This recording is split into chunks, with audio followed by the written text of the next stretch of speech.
Hello everybody, what's going on? Jerome here, and today I have for you guys an awesome new Minecraft showcase, that being an entire new amusement park. Now, I've already done one about an amusement park island, but this one definitely takes the cake. It's actually an amusement park building, I guess you could say. It has multiple layers to it. We're on layer 3 right now, and I'm just going to take you down between the layers so I can show you guys everything. So the top layer is the roller coaster layer. Right here you can tell there's a roller coaster over there. That's the biggest one on the map. You even have to take a bridge over to it.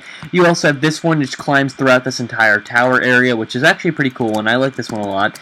Then you have over here, finally, one that, whoopsies, kind of getting stuck on all these fences everywhere. That's the only thing about this. There's so many damn fences, but I guess it's supposed to be realistic, so I can't really complain. So let's run back out of here. And now back where I was showing you guys, if you run all the way along here to the end, you can find one of the cooler roller coasters. This one has what appears to be like a dragon's head that you come out of, which I think is a pretty cool touch, because a lot of roller coasters have themes, things like that. They aren't just plain roller coasters in real life, but in Minecraft, a lot of people forget that. So I like how he's able to put that in and make it more realistic. And then finally, you have the last one, which actually is so big that it takes you up to the final layer of the map, where there's not much going on, but that's just what you can find up there.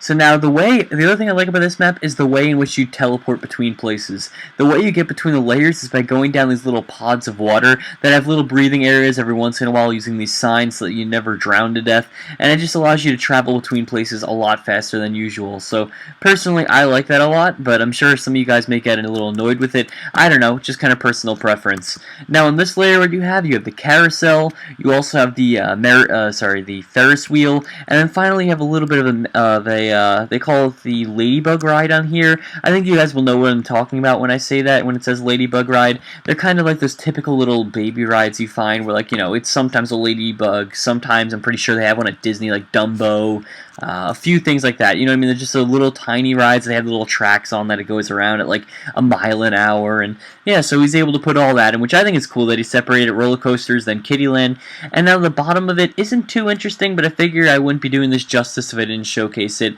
And what it really is simply put, it's kind of just the entrance to the park, as well as just kind of the surrounding areas, which I think is pretty cool that, you know, that he went through the trouble of making that in, because a lot of people just look over the finer details like that, so I thought that was pretty cool.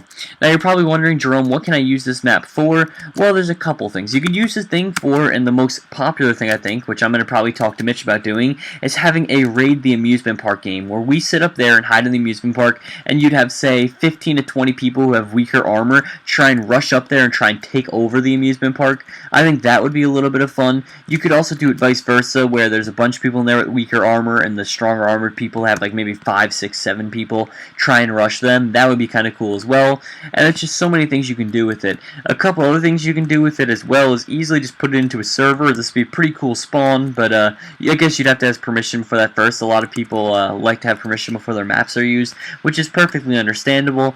And then finally, you can kind of maybe set up a kind of search and destroy type game, where you kind of set up like one team has 5 minutes to get to one location and stop them from I don't know, planting a fake quote-unquote bomb or something like that, and you know, it's actually just like a black wall or something, and they have to go and stop it by cutting it down. I don't know, there's a lot of different game modes you can play, and I'm sure you can make your own, so I'd highly suggest checking into that. And if you are interested at any time, the link is in the description. As always, all credit goes to the creator. So thank you guys for watching, hope you all enjoyed, and have a good night.